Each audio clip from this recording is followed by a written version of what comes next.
ఇందిరాగాంధీ హయాంలో విధించిన ఎమర్జెన్సీకి ఈ రోజుతో 50 సంవత్సరాలు పూర్తయ్యాయి.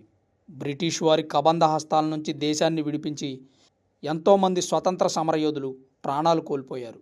బ్రిటిష్ వాళ్ళ నుంచి మన దేశాన్ని అయితే కాపాడగలిగారు, కానీ దేశంలోనే ఉన్న నేషనల్ కాంగ్రెస్ నుంచి మన దేశ ప్రజలను కాపాడలేకపోయారు. కాంగ్రెస్ హయాంలో ప్రజలు ఎన్నో ఇబ్బందులు పడ్డారు. ఇందిరాగాంధీ ప్రధానిగా ఉన్నప్పుడు నేషనల్ ఎమర్జెన్సీ విధించి జనాల్ని బ్రిటిష్ వాళ్ళకంటే ఎక్కువ బాధలు పెట్టారని ఇప్పటికీ చెప్పుకుంటారు అప్పటి తరం ప్రజలు.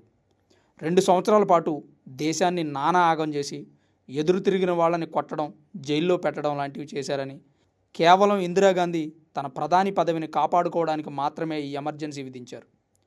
ఎమర్జెన్సీ విధించి నేటికి 50 సంవత్సరాలు పూర్తి కావడంతో ఢిల్లీలోని బీజేపీ పార్టీ ఆఫీస్ ముందు బ్యానర్లు వెలిశాయి.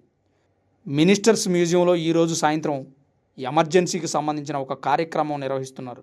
దానికి కేంద్ర హోంశాఖ మంత్రి అమిత్ షా హాజరు కానున్నారు.